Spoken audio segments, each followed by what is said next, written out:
The Tom Woods Show, episode 671. Prepare to set fire to the index card of allowable opinion. Your daily dose of liberty education starts here. The Tom Woods Show. Hi everybody, Tom Woods here, back from the long weekend. I mentioned on Friday's episode 670 that I'd be taking Monday off as a mental health day just because of all the traveling I've been doing. I got a lot going on in my life right now, and I just needed that extra day. So here we are. I've got right now the audio of the talk I gave at the Libertarian Party convention. And it's not, unfortunately, it's not professional audio. The Libertarian Party did record it, but the convention just ended, and by the time I get it, I think it's going to be just too long. So I may use the video on my YouTube channel, or I'll figure something out in terms of what I'll do with the professional version. But this is a version that was recorded by just someone. I don't actually know who it was, but it got to me through Facebook, and I figured out how to get the audio from a Facebook video. So I want to play it for you. I mean, you can understand everything I'm saying. It's just it's not the crystal clear audio you'd get if it were recording through the microphone that they were using. But all the same, you'll get what I'm saying without any problems. This was a talk given to the luncheon crowd on Saturday. You had to be a gold or silver attendee to get in. So there were several hundred people at it, but it wasn't the entire convention. And my feeling is that most of the people who would come to see me would tend to have supported one of the non-Gary Johnson candidates. Now, that's not absolutely true. There were certainly some Gary Johnson supporters in there, but I think I was already speaking to a group that was inclined to agree with me. So it would have been nice to get to a larger group, but I've never spoken to the LP National Convention before, and I enjoyed doing it, and I got a chance to talk to a lot of great and interesting people.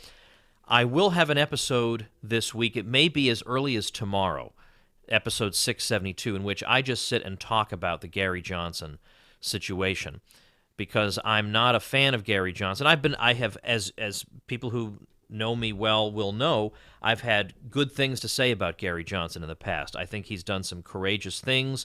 He came to a nullification event, for heaven's sake. That's not something most presidential candidates would do. And he used the word nullify. I mean, that's something, right? And I think some of his positions are perfectly good. But I still have some reservations. And so when you have reservations about a libertarian candidate, you get told that you must be some perfectionist who would only vote for Murray Rothbard. And so, in fact, on Twitter, I even said to somebody, all right, new rule. If we're going to have a productive conversation about this, we have to drop the word perfection, because I'm not looking for perfection. If somebody's going to make things better, then I want that person. But there's a little bit more to the question, and I want to talk about that in more detail, about this whole thing, give you my opinion. And you probably have an opinion about Gary Johnson, but I'm going to give you my opinion, and I think it's a reasonably informed opinion. That'll be tomorrow. Today's talk is taken from the convention. This is what I said. I didn't name any names, and I spent most of the talk just reminding people that, we have a pretty good set of ideas that are derived from libertarian first principles. Our ideas don't come partly from the left and partly from the right, so please, once and for all, let's do a mercy killing for that awful expression, fiscally conservative, socially liberal. That is the most uncomprehending description of libertarianism. As if, well, we're kind of like conservatives, but we're also kind of like liberals. And unfortunately, I feel like that's what Gary Johnson thinks libertarianism is. In fact, even in the debate there, he said, both sides have some good ideas. That is so the opposite of the message that, especially in 2016, with people so angry, that is not how we want to portray it. Well, the Republicans have got some pretty good ideas, and so do the Democrats. So if we all come... No, that is not how I would present it at all. No sleep-inducing formulas like that would be allowed in any campaign I was involved in. So I'm trying to explain to people that's not what we are. If conservatives want to say, hey, we're partly libertarian, let them say that, but that's not something for us to say. So here's the talk, and then afterward I'll wrap things up, and I'll talk to you more about this in tomorrow's episode. Here we go. Oh, wait, let me remind you, or let me point this out. The talk was apparently recorded in 2 parts, so there is a part in the middle of where I'm talking about poverty where you probably lose about 10 seconds of it. I assure you there was nothing earth-shattering uttered during that 10 seconds, but it's lost for this moment until I get the full audio. So if you notice that it seems like I jump unexpectedly from one point to another, this is not just my addled brain. This is actually because there's a tiny little snippet missing. And having said that, here we go. Well, what I want to do is start off by reminding us, first of all, of where our ideas come from. Because this time, we have vastly more media interest in the Libertarian Party than we did 4 years ago, 8 years ago, probably ever. And, that's good. Yeah, you can applaud that. That's good. But, and I say this not to insult our guests by any means, but I would say that a lot of people in the media, perhaps even in the general public, certainly in academia and in politics, think we're crazy. That nobody could possibly believe the ideas we believe. Why, don't you know that we've tried untrammeled capitalism before? Like, we've heard this a million times before. If you had your way, we'd have child labor and kids having their limbs blown off and everybody earning 5 cents an hour. And the economy would be dominated by short men with white mustaches wearing a monocle, carrying around sacks of money with dollar signs on them. I bet you've gotten that, because I sure have. In fact, when I was in middle school, I really didn't understand how anyone could support laissez-faire capitalism. Don't you know it leads to kids working in coal mines? Haven't you read your textbook? So I want to go through it so that we, once again, remember where it all comes from and how compelling the case is. And then we're going to draw some implications of this, of who we actually are. Because I'll tell you something, there's a lot of talk among some libertarians that, we're sort of like the left and sort of like the right. Or we're fiscally conservative but socially liberal. That is a terrible description of libertarianism, because we are not wannabe conservatives and wannabe liberals. We are libertarians. We're not borrowing from either of these creeps. We have our own venerable tradition of thought.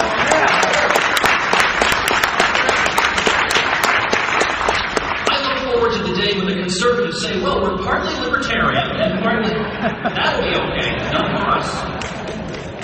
So what's the basis of our ideas? The basis is non-aggression. You want to know where libertarians stand? You look at the implications of non-aggression. Don't engage in force, physical force, against a peaceful person. That's it. That's what we believe in. Anything else you want to believe in is subsidiary to that. That's what it is. And almost anybody who comes to visit us will say, well, I believe that too. I mean, who's going to really say, no, I believe in cracking skulls? Most people won't. Sure, I agree with you, non-aggression. But then when they see the implications of it, they start to say, well, maybe a little aggression is okay. That's just not who we are. A little aggression is not okay. We believe that society can order itself without some paternal custodian barking out commands at us through a bullhorn. That is a revolutionary idea. Secondly, we believe that the same moral rules apply to everyone. And people will say, oh, you libertarians, you're just moral relativists. Not so. We believe in absolute moral principles that apply to everyone. If I can't put you in a cage for consuming a product that I disapprove of, then some guy in a fancy uniform can't do it either. The same moral principle applies in both cases.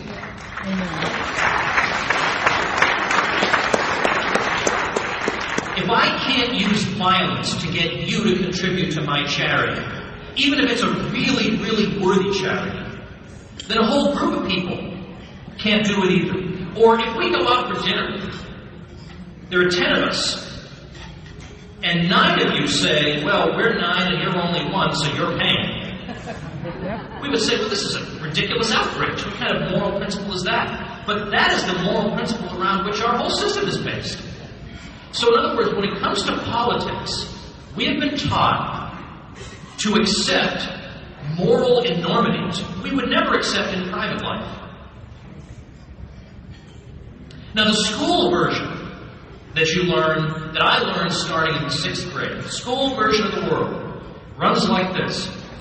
If we did not have our wise custodians in charge of us, looking down benignly upon us, and fashioning wise laws and regulations for our own good, why, all of you here in this hall would be dying instantly of poisoned food.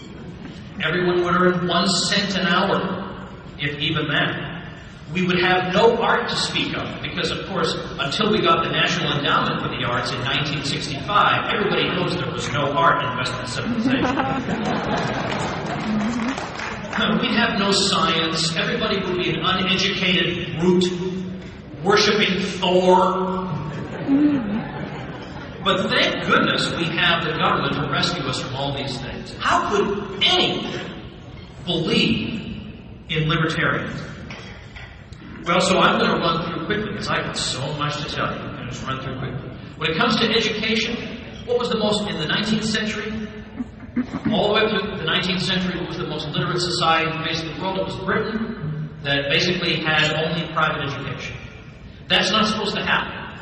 That can't happen, according to the media narrative, unless we're spending, what, 25 grand per student? Is that what they're spending in Washington, D.C. now?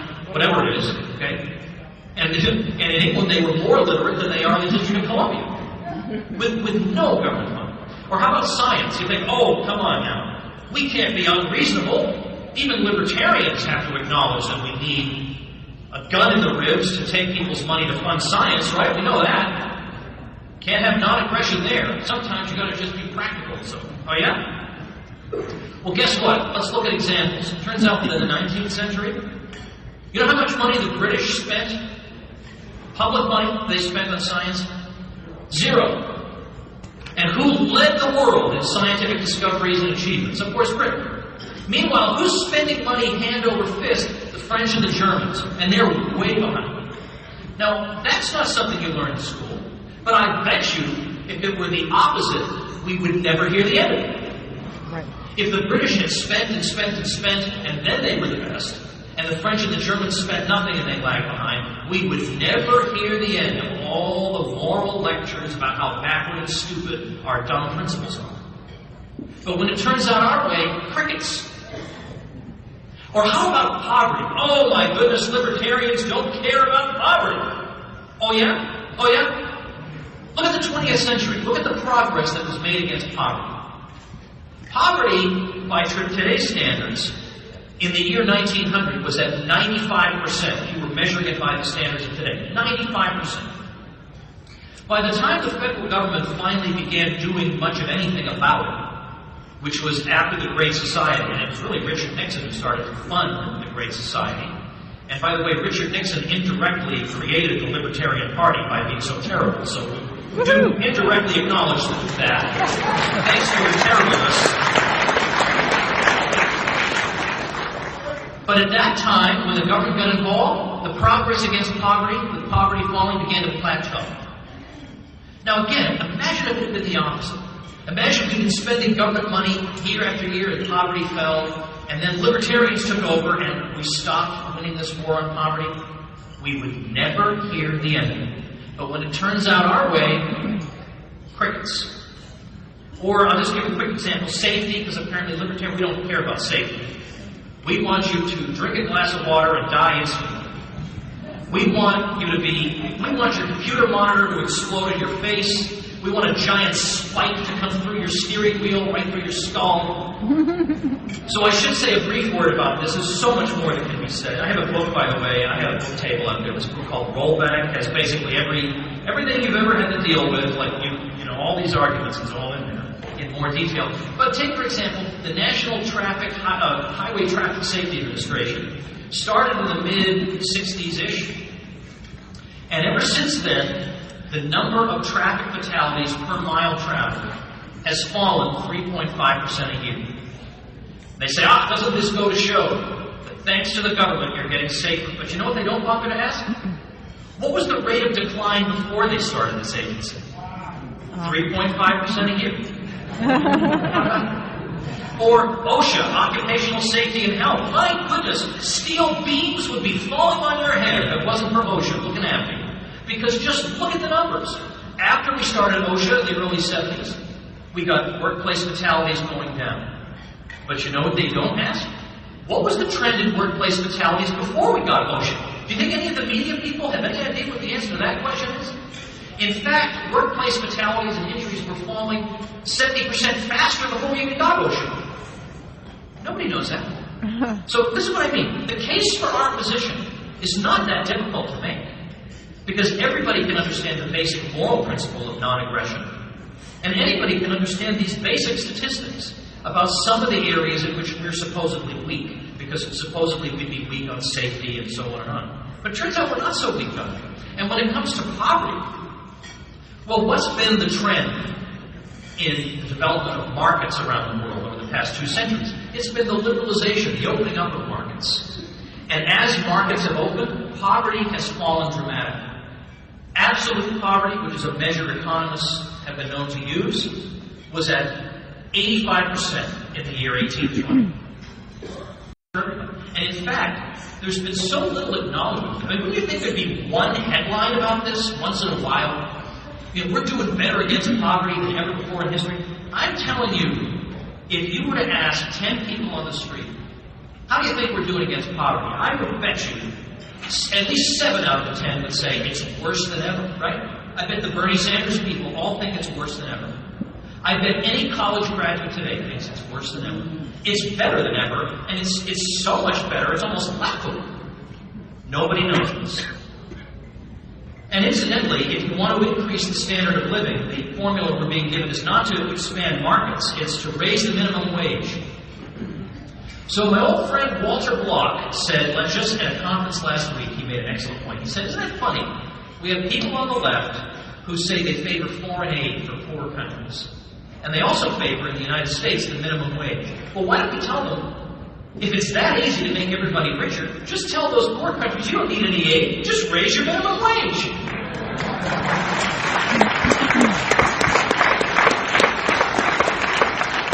Or child labor, right? All our kids will be working in mines. Look, I have 5 girls, 5 young girls.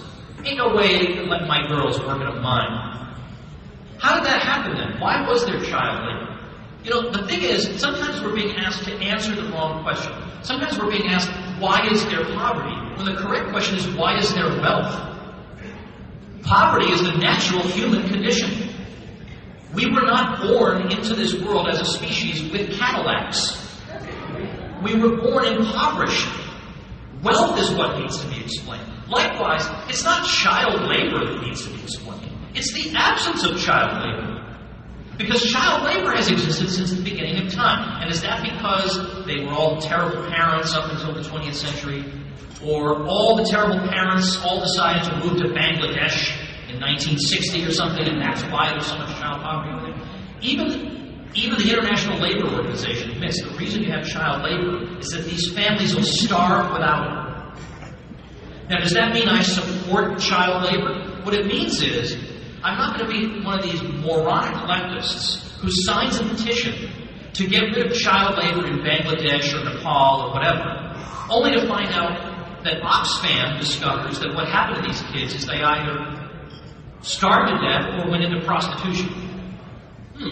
Well, they hadn't bothered to pencil into their busy schedules the obvious consequences of this. So how did we get rid of child labor? Well, anybody who read a 7th grade textbook knows, the government passed a law against it. That'll show you libertarians. Yeah, the government passes a law against it when 90% of it has already gone away because of the free market. Because what actually happens is, businesses earn profits, they reinvest the profits into capital equipment. That capital equipment makes our economy more productive. There's more physical stuff. This puts downward pressure on prices vis-a-vis wages. And now the purchasing power of the mother and father's paycheck extends far enough that they don't have to send the kids to work. That's why. If we simply pass the law telling people in Bangladesh, go ahead, get rid of You've got to send your kids off to school for 18 years. This would solve nothing, and it would lead to immense misery. All right, I won't go into the 19th century, but the 19th century, of course, we all know, that's when we had our way, right? Everything was laissez-faire in the 19th century, everything was terrible. You know what, doggone it, I will go to the 19th century. Let's say a quick thing about that. Don't listen to what I say the first time, listen to the second one. Tom DiLorenzo actually bothered to look up the numbers. Can you believe we've been lectured to in our rotten textbooks year after year about the monopolists who dominated in the 19th century and all these industries were monopolized? Oh yeah? How about looking? Could I trouble you to look up the numbers? So it turns out there are 17 industries for which data are available that were accused of being monopolized by a handful of firms. And in the neoclassical definition of monopoly, a monopoly is when prices go up and quantity produced goes down.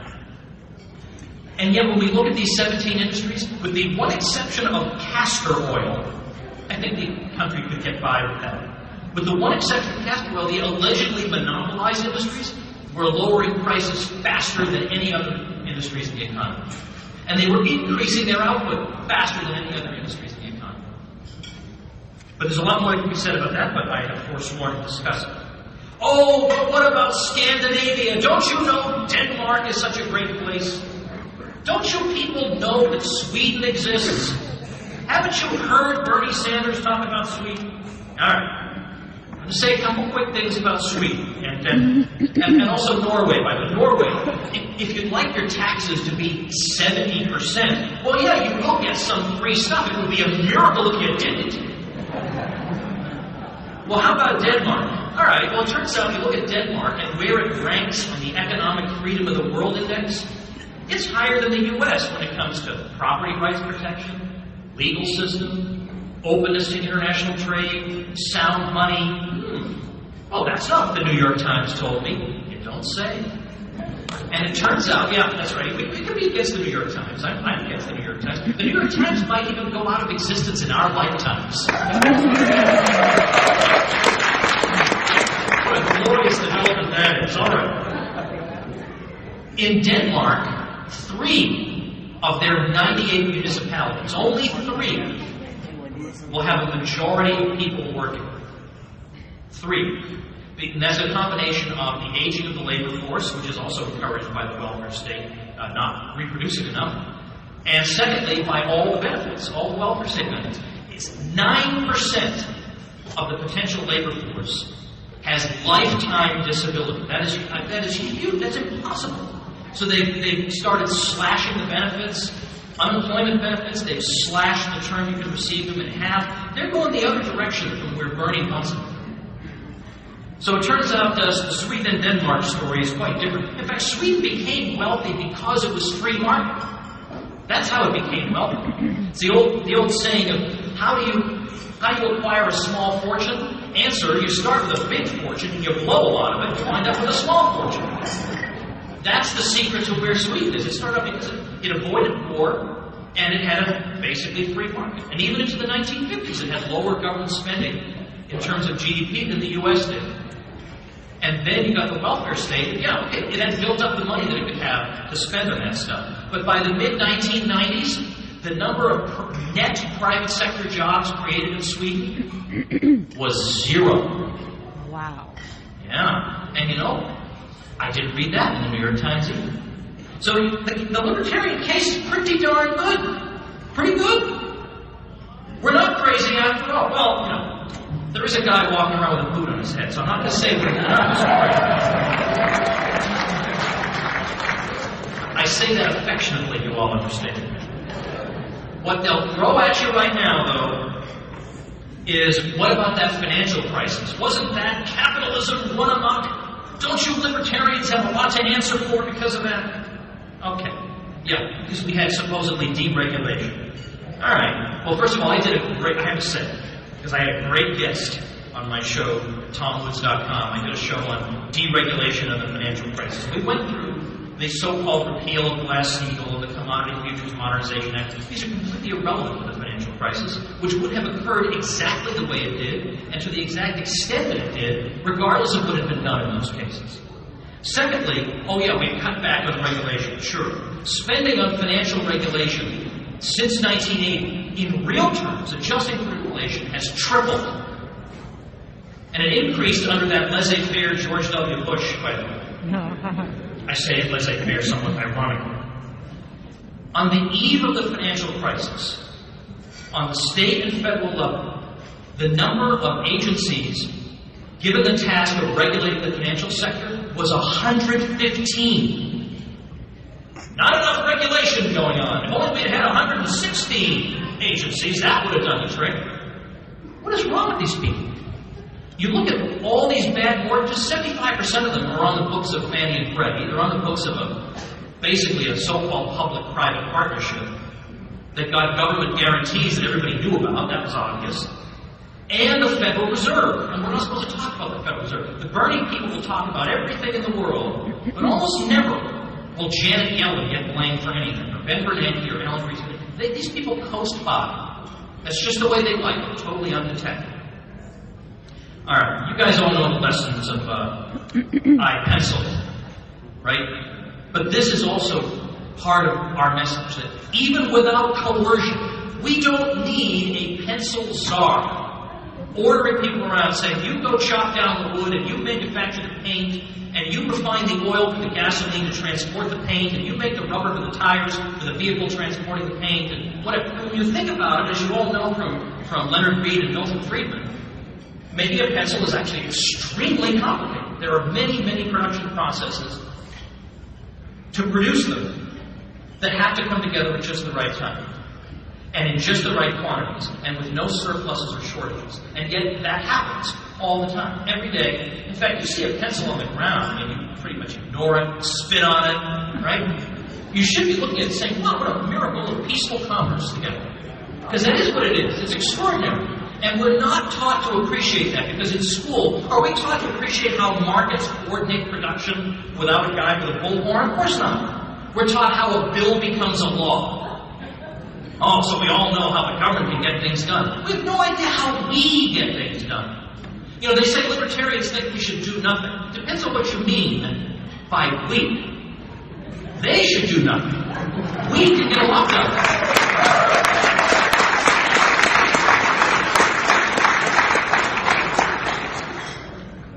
Crises are what made possible all this miraculous coordination. And crises emerge not by government dictates, but by the ordinary course of buying and selling. That gives rise to prices, which allows entrepreneurs to make calculations about resource allocation, what to produce and how to produce it, with what combination of factors of production. There is an infinite number of possibilities here to choose from. How would you choose if you didn't have freely created prices? This is a miracle. I mean, if you think it's boring that the abundance you see around you is created with no central direction, if you think that's boring, then yeah, maybe the Libertarian Party doesn't have much for you. But if you find this extraordinary, and even more extraordinary that nobody thought it was important enough to bother teaching you about it, then you're definitely in the right place. Now notice what I've just done here. I've talked to you about the basic principles of libertarianism. And I've talked to you about a whole bunch of things that followed from non-aggression. A tremendous achievement in bringing down poverty rates, in eliminating, not encouraging, but eliminating child labor. Progress that's been greater than we've seen in the so-called social democracies, in scientific achievement. And I've noted also that with sound money, now I have a whole book on this, but with sound money and without a Federal Reserve, we would not have had the financial crisis of 2008. We would have had financial stability.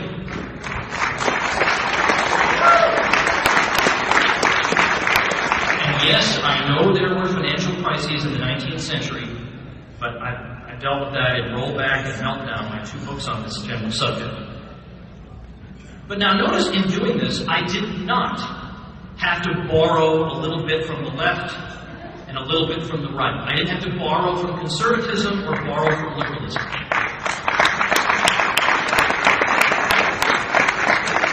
The entire libertarian worldview is self-contained and coherent. So I insist to you that we are not fiscally conservative and socially liberal. We are not a ramshackle hodgepodge of ideas. We are not wannabes. They should want to be us. We shouldn't want to be them.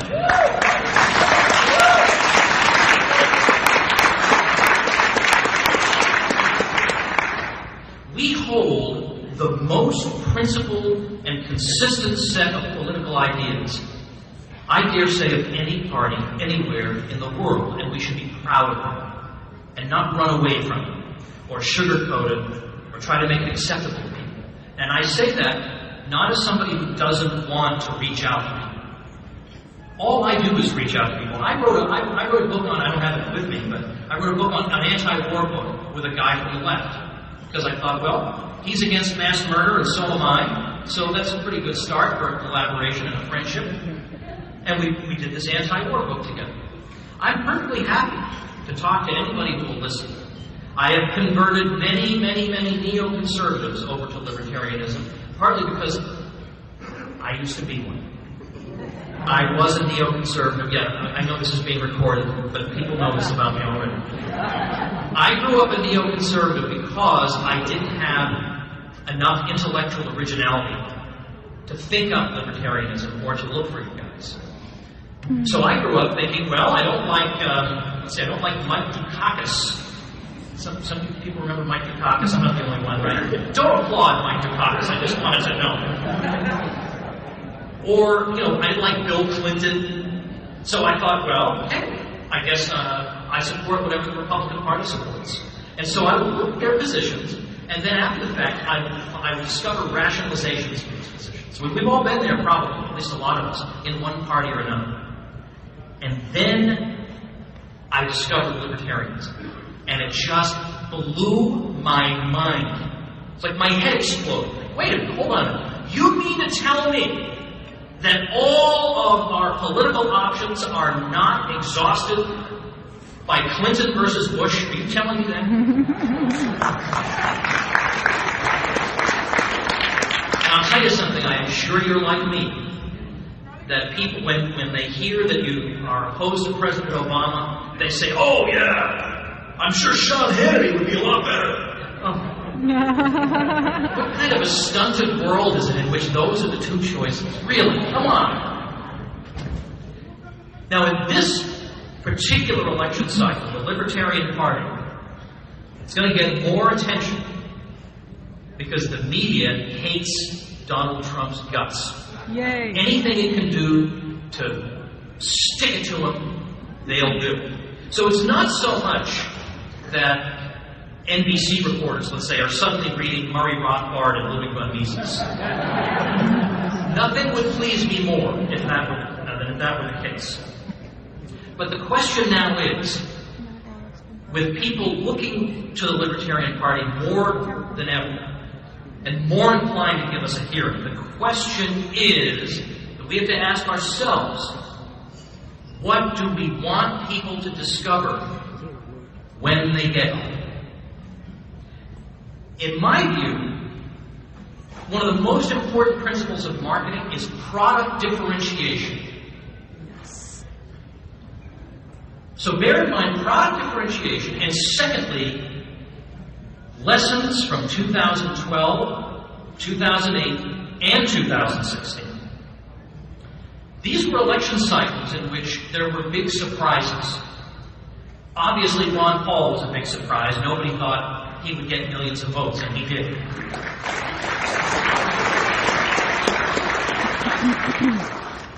Now, this one you'll probably want to hold for applause. Nobody thought Bernie Sanders would do quite so well.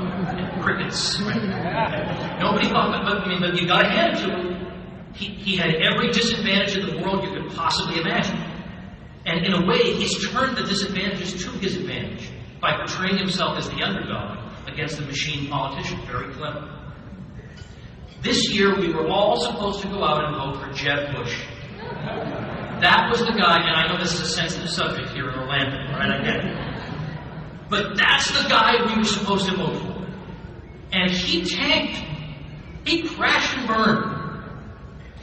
So who were the people who were successful? The people who were totally unconventional, right? Totally unconventional. Yes. Could you imagine Ron Paul being told by handlers what answer he's supposed to give to a question? Could you imagine? Never. If I want to meet the press, then doggone it, I'm going to tell them what I believe. And they ask him politically incorrect questions, he gives his answer. You think, oh, well, he's finished. And yet, he did better than him. And again, you're not looking at a Donald Trump supporter, but the fact is he doesn't say what the media thinks he ought to say. And every single time like when he said the thing about John McCain, St. John McCain, he wasn't worshiping at the altar of St. John McCain. He said that, John McCain was captured. I like people who aren't captured. And the New York Post said, Trump is finished. And I thought, these people, they're so out of touch. They actually think the general public loves John McCain. No, he was not finished by criticizing John McCain. That was a great thing to do, but there was no political handler who would have told him to do that. Mitt Romney was a guy we were all supposed to support, and Mitt Romney came out this year and said, hey, everybody, let's try and get some other nominee. And again, crickets. No one cared. No one's interested in that guy. So, we can either be a pale and boring replica of the two major parties, in which case we will never get anywhere. Never. Amen. Impossible if we try to play their game. Oh, we're That's playing right. your game, just 30% That's right. different. That's right. We That's want to play right. your game, we just want to cut the budget a little more. Amen. Why would anyone care about us? I mean, my gosh, think back to 1980. Low-tax liberalism. That's how they tried to portray libertarians. We're going to cut taxes 30% also. Okay, well, so was Reagan. So why would they vote libertarian? What possible reason would they have for voting libertarian? Low-tax liberalism. These are the wannabes. These are the think tank presidents who sit there in their sinecures and tell everybody in this room how they should vote to be respectable and everything else. What do these people accomplish? After all the billions of dollars with all their studies and their policy wonkery, what the heck have they accomplished? What has been reduced? What's been about? Nothing. And we're going to take strategy lessons from them? Never. How about they accomplish one thing and then we'll think about it? No.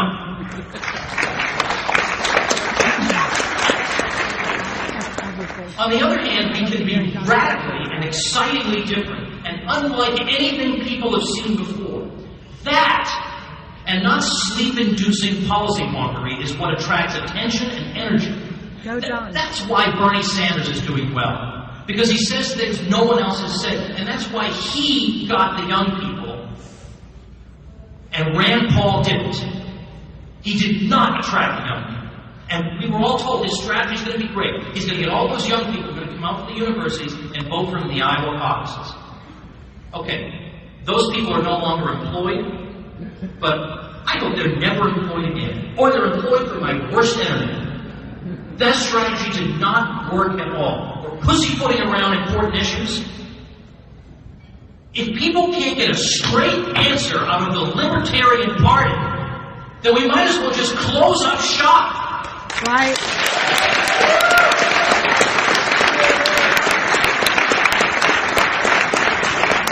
We're not low-tax liberals. We're not wannabe Republicans.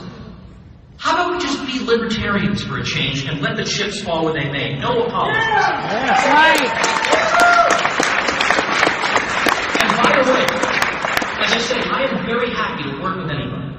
But let's not fool ourselves that, if we kiss up to the left and say, hey, we're socially liberal, we're kind of like you. Has it been your experience that liberals say to you, you libertarians agree with me on some things, so I can respect your position? Never. No, they say, no, you're all shills of the Koch brothers or whatever. That's what they say. So don't fool yourself. And, I'm going to give you some harsh medicine here. Ann Coulter was right when she said libertarians are pansies. Because we can't say enough about how much we want to legalize pot. Oh, that'll get you in big trouble with the media. Oh, how edgy that is. You want to legalize pot? Well, nobody else agrees with you on that. But how about freedom of association? Amen.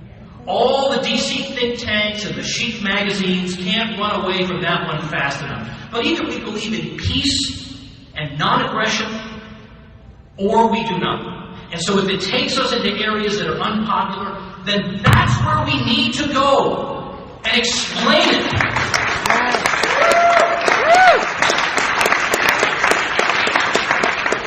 We convert people by being libertarians. That's how I've done it.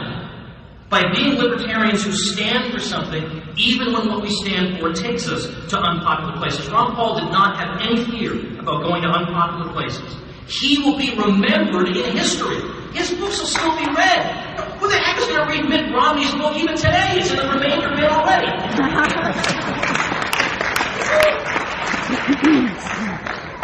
Now, even if the milquetoast strategy got us more votes, and I'm not even so sure it would, by the way, what would that be worth to us? That's the question. Nothing. Ask yourself, especially when you've been working for years and years in the party.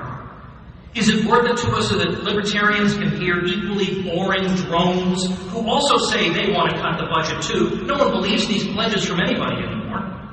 But they just want to smoke pot also. What possible lasting significance on history could that message have? Is this what those of you in the trenches have labored all these years for a little media respectability? Is that what we have to offer the world? We libertarians are the inheritors of an exceptionally venerable tradition of ideas that is beautiful and noble, and that carries with it a grave responsibility. We must be true to that inheritance and not sell it out for a massive pottage. Forget the DC think tanks that urge us to think of ourselves as fiscally conservative, socially liberal. That sleep-inducing pap is an insult to the libertarian tradition. We are not wannabe liberals and wannabe conservatives. We are radicals.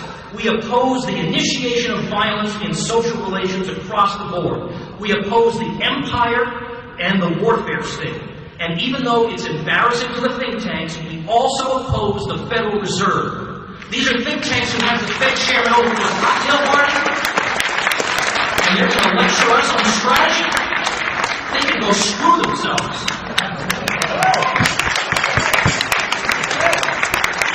Enough putting people to sleep already. It's time we finally woke them up. Be libertarians already and let the chips fall where they may. Thank you.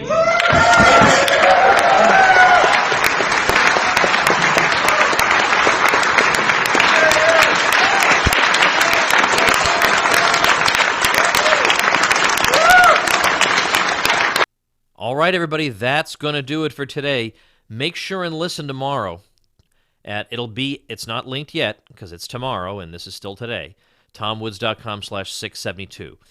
Maybe by the time you're listening to this, it will be live. But that's going to be tomorrow's episode. I'm just going to talk about where I stand on this. And I'm not a whiner. I'm not being unreasonable. I'm not being a perfectionist. I'm not telling you don't go work for Gary Johnson if that's what you feel like doing. I'm not doing anything about that. But I think I'm entitled to say how I feel, right? I would think that's okay. That is still acceptable. And that is what I'm going to do tomorrow. And what else do I want to say to you? I think that's it for today. So I hope you enjoyed today's episode. Tomorrow will be a really, really juicy one. And I hope you'll tune in then. Thanks a lot. Become a smarter libertarian in just 30 minutes a day. Visit TomWoods.com to subscribe to the show for free, and we'll see you next time.